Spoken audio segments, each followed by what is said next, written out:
Hey everybody, good morning. My name is Ryan Nguyen. I'm a CPA. Thanks for joining us today.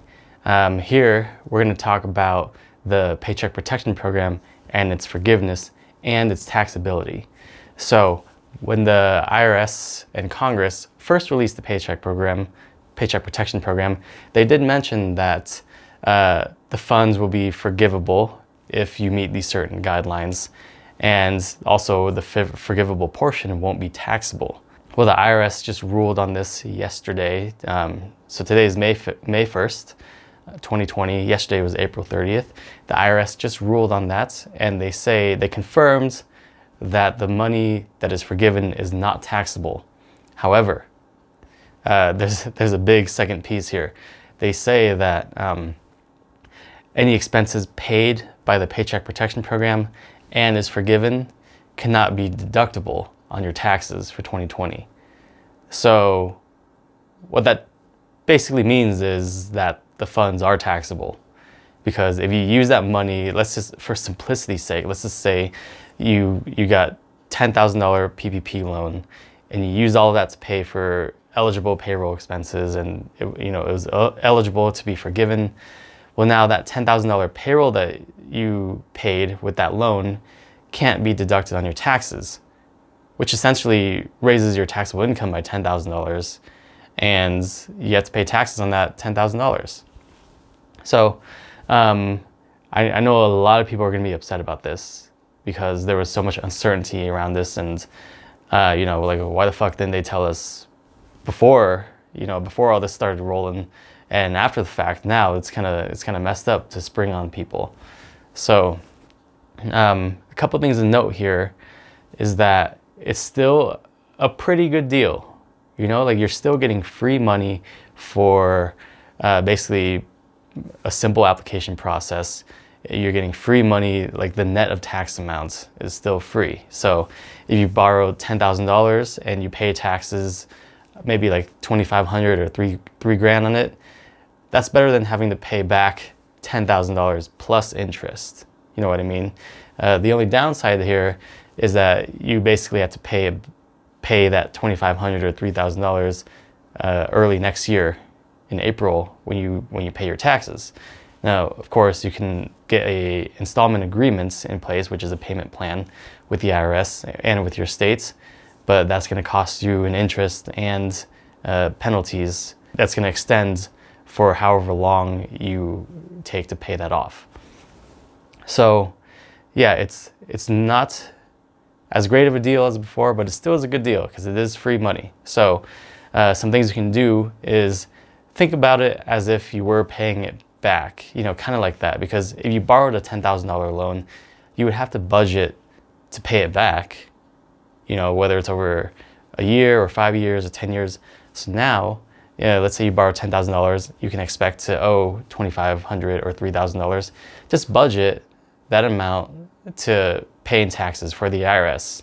Don't let this surprise you in the end. And I know this is going to hurt even more, for businesses that are qualifying for hundreds of thousands or millions of dollars in this PPP loan. Just make sure it doesn't surprise you come next year. So that's why we're telling you now, and that's why you'll probably be seeing it all over the internet. The best thing you can do is just prepare for it. Just like, if you're a business owner, you prepare for your income taxes that you're gonna have to owe, or you pay quarterly, based on however much net profit that you make that quarter. Prepare for this too. Add this amount, whatever amount that you think will be forgiven, add it to your bottom line and prepare to pay that each quarter for the rest of 2020. Now I want to talk a little bit about forgiveness. I'm not going to get into too much detail in this video. I'll make another video for that. But basically what it looks like is, as most of you probably already know, 75% of the Paycheck Protection Program loan that you get has to be used on payroll, and the other 25%, and that's at least 75%. You can use 100% if you want, but the other 25% can be used on rent, qualified rent, utilities, and mortgage interest.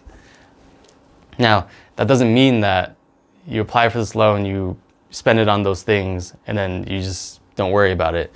What happens is you apply for this loan, you get your money, you have to track your expenses, what you're paying with this money. So what our recommendation is getting a separate checking account, putting your funded money in that checking account that's separate from your operating account, and then basically reimbursing your operating account with exact amounts. You know, as you pay payroll, reimburse your operating account or your payroll account with the loan accounts in the exact amounts so you can easily track where that money is going.